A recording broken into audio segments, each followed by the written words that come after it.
جماعة النهاردة معاكم فيديو جديد من السادة الطيب. النهاردة يوم راح علي من الشغل كده، أجازة يعني. أنا اللي علي أملى مية، أكن إحنا في الغربة وبنملى مية. الماء قطع عندنا من الدور الأرضي وأنا اللي طالع عاملة من فوق وادي الجركن أهو. الحبايب اللي موجودين معانا، أنا ما بقولش لحد لأ في حاجة، بس أنا لسه عامل الصفحة جديد والله يا يوسف. كان كاتب لي في التعليقات اعمل لنا صفحة طيب وكده، قلت له حاضر. بس انا والله ال- الصفحة لسه ما عملتش فيها اي حاجة خالص. انا لسه اول فيديو اهوت لسه بنزله ومتابع الفيديوهات وكده. ان شاء الله يعني هتابع الصفحة بتاعتي على طول يعني. بعدين اللي عايز حاجة يا جماعة يعني ما يستعجلش فيها، علشان طلوع السلم مش درجة واحدة، هي بتاخد وقت وكده. الصفحة اللي على اليوتيوب ديت بتاخد وقت. يعني طالع اتكلم في الفيديو النهارده، بقول للحبايب اللي موجودين معانا الاشتراك محدش ينساه طبعا في القناة. قناة على اليوتيوب بالسيد الطيب.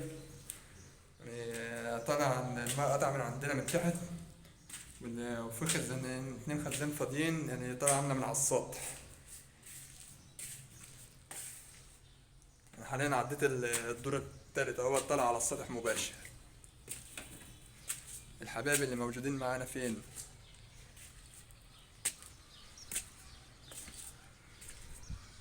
كده احنا وصلنا على السطح اهوت يا جماعة. وصلنا على السطح فوق خالص.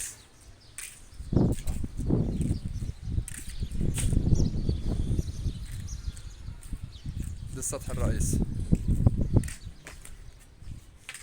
والحنفية اهيت يا جماعة اللي أنا طالع منها مية، عاملة منها مية أهي.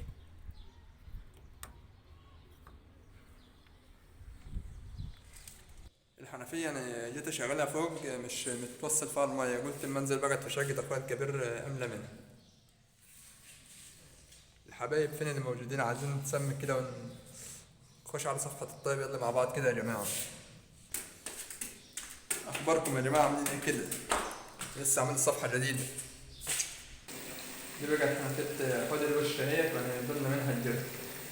بالجركن واحد يا جماعة، لا ده كتير لسه يعني ايه، ده أول جركن لسه. الحبايب اللي بتسأل وبتقول الصفحة مش الصفحة، أنا عاملها جديد لسه معرفش فيها جوي يا جماعة والله.